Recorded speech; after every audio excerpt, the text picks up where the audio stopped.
զրուցելու եմ քաղտեխնոլոգ Կարեն Քոչարյանի հետ։ Պարոն Քոչարյան, շնորհակալություն հրավերը ընդունելու համար։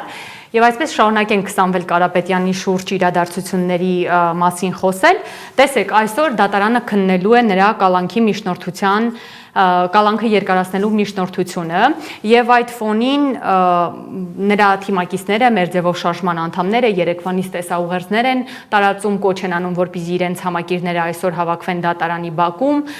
ու հայտարարում են նաեւ, որ եթե ազատ չարձակվի Սամվել Կարապետյանը, ապա շաբաթվա վերջին նրանք մեծ հանրահավաք են ունենալու, վայրի մասին արդեն նշել են, ազատության հրապարակում է տեղի ունենալու այդ հանրահավաքը։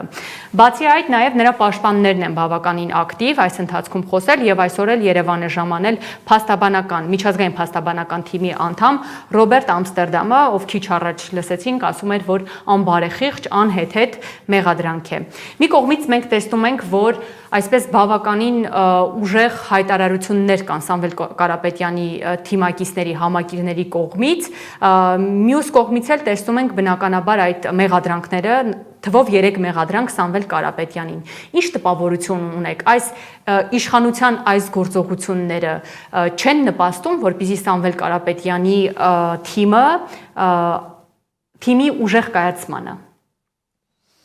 Բարև ձեզ, նախ ընդհանուր առմամբ միշտ էլ ավելի ճնշումները, բերում են իրենց հետևից հակազդեցություն, այդ 8-րդ դասարանի ֆիզիկա է, Նյուտոնի 3-րդ օրենքն է, F-ը հավասար է մինուս F-ի։ Այսինքն ինչքան ուժեղացնեմ ճնշումը, այնքան հակազդեցությունը կուժեղանա։ Այստեղ խնդիրը նրանում է, որ իշխանությունները կարծում եմ այնուամենայնիվ բավականին ջղաձգված են Սամվել Կարապետյանի թիմի, անձամբ Սամվել Կարապետյանի, հասկանալով, որ այնուամենայնիվ իրենց դեմ բավականին լուրջ ֆիգուր է կանգնած, ֆիգուր, որը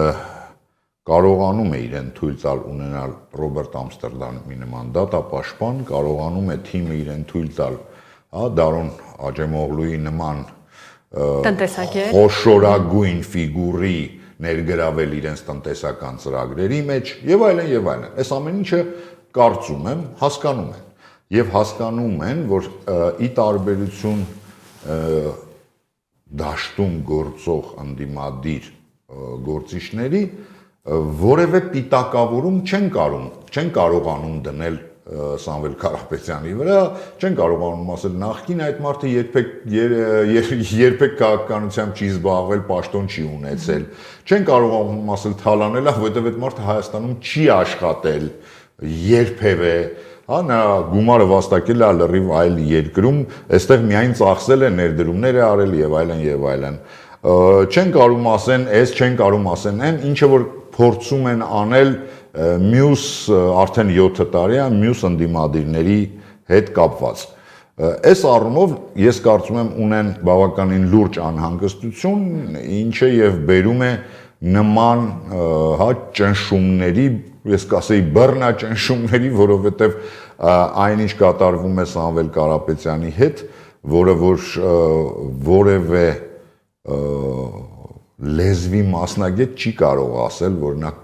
կոչ է արել, որովհետև կոչ որպես այդպեսին չի հնչել, որովհետև կոչ բառ չի եղել, չի ասել եկեք իմ հետևին, ինքը ընդամենը ասել է մենք կանենք մեր ձևով։ Այսինքն պարզ է, որ եթե իշխանությունները նման անհեթեթ գործեր են կարում, պատրաստ են ամեն ինչի։ Փոխարենը ասում են Սամվել Կարապետյանը իր թիմը լավ չեն կառավարել հեծը։ Իսկ հիմա իրանք պարզապես կառավարում են այնպես, որ նման բան չենք տեսել երբևիցե։ Այս իշխանությունները ոչ մի բան չեն կարողանում, այդպիսի մի ժողովրդական խոսք կա, ասում են ինչ վերցնում են ոտներին են գցում։ Այո։ Այսինքն Փաշինյանի իրենք չէ որ պետք է գնահատական տան մեկ այլ կառավարիչի։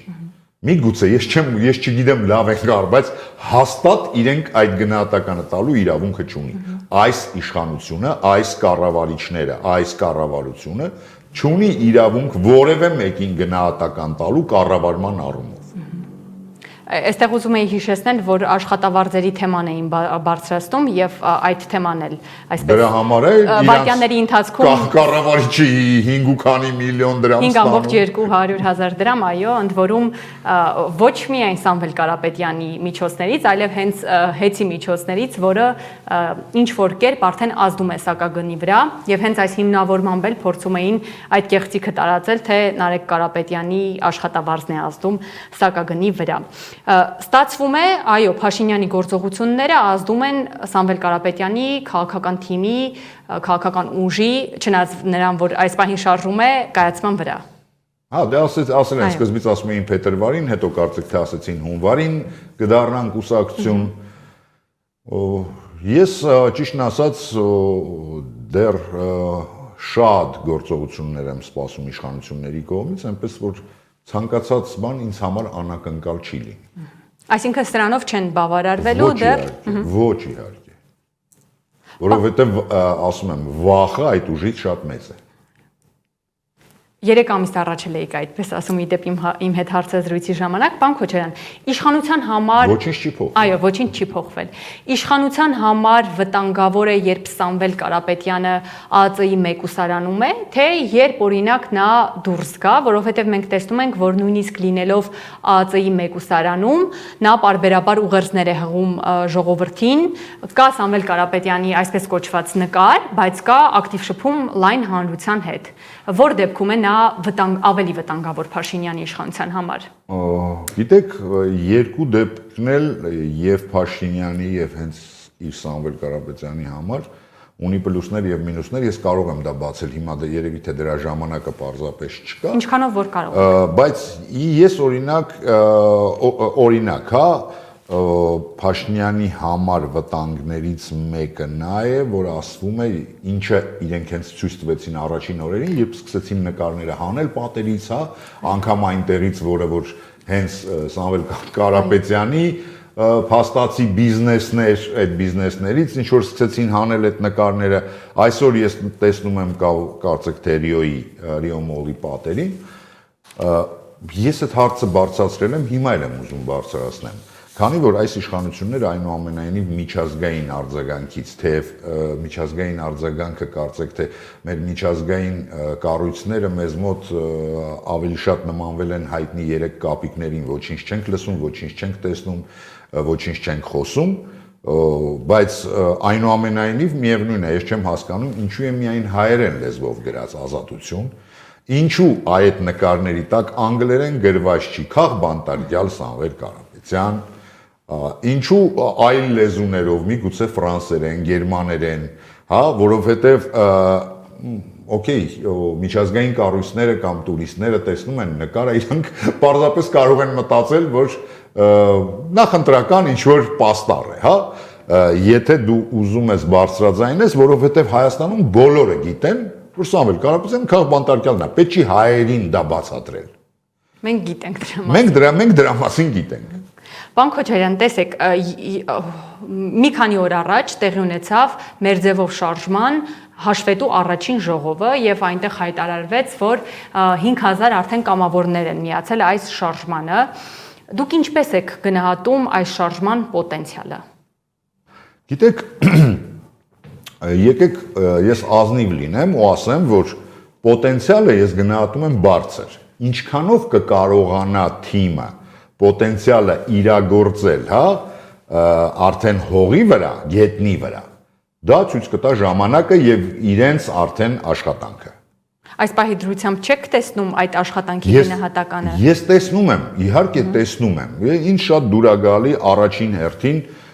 մարզերի այցելությունները, որովհետեւ չգիտեմ ինչի մեր քաղաքական գործիչները ընդ որում կապ չունի որ ժամանակվա, որ դարաշրջանի ընդդիմություն, իշխանություն էական չի։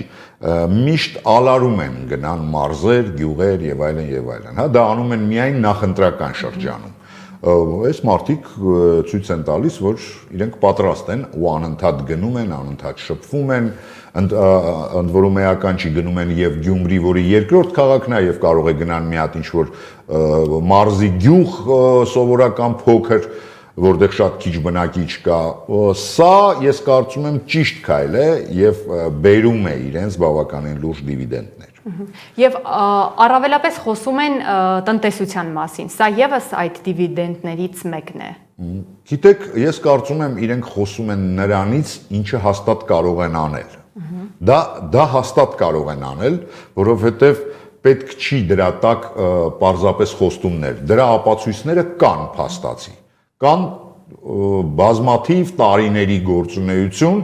տարբեր ոլորտներում բիզնեսի։ Հա։ Այս առումով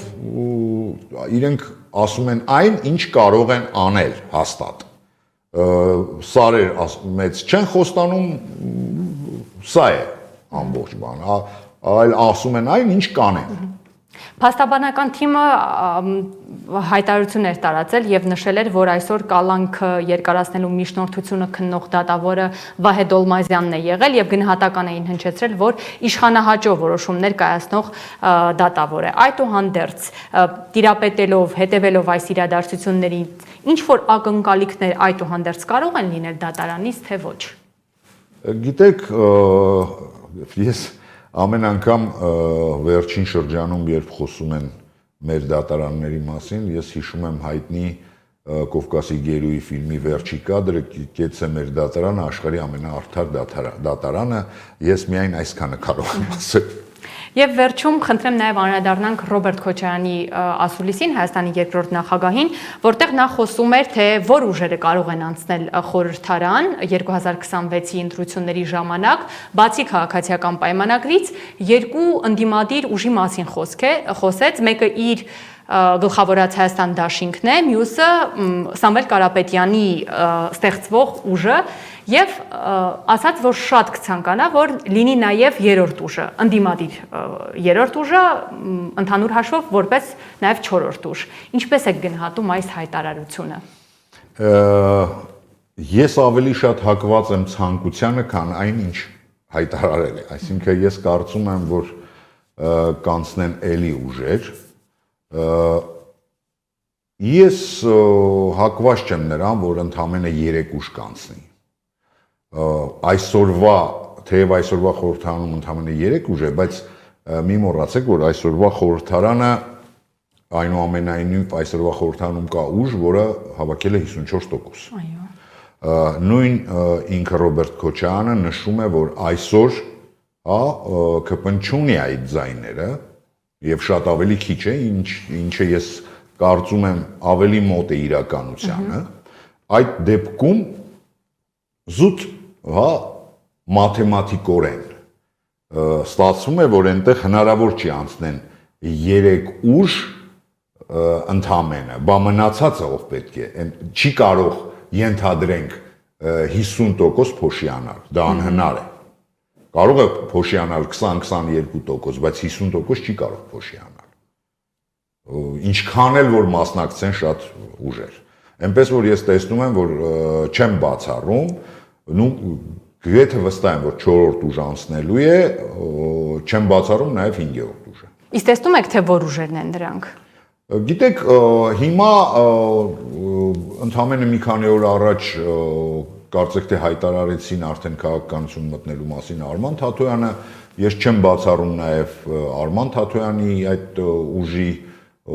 այստեղ ամեն ինչ կախված է աշխատանքից, որովհետև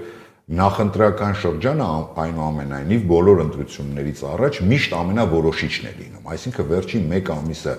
1.5 ամիսն է որոշիչ լինում ուժերի համար, հասկանալի է, որ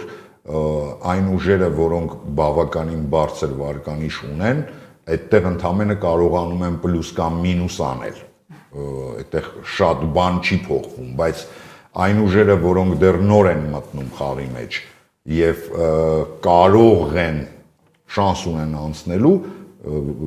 այդտեղ որոշիչը լինելու է նախընտրական շրջանը, ես չեմ բացառում, որ այո, Արման Թաթոյանը չեմ բացառում, եթե տեսնում ենք Գագիկ Ծառուկյանն ինչ որ սկսել նոր նախաձեռնություն եւ բավականին ակտիվ քննարկումներ են սկսել հենց կենտրոն հեռուստատեսությունում այդ նախաձեռնության, Արթուր Վանեցյանն է հայտարարել ընդ որում այնտեղ Սամվել Բաբան հայտարարում է հա աջակցության համար մասին ուզում ասեմ այնտեղ բնական է ես չեմ կարող դուրս բանանել հանրապետական կուսակցությունը, որը այնուամենայնիվ Հայաստանի ամենալուրջ քաղաքական միավորներից մեկն է իր բոլոր ռեսուրսներով։ Այնպես որ դա արդեն ժամանակը ցույց կտա, ով ինչպես կաշխատի։ Շնորհակալ եմ շատ զրույցի համար։ Հիշեցնեմ, որ տաղավարում հյուրընկալել ենք քաղտեխնոլոգ Կարեն Քոչարյանին։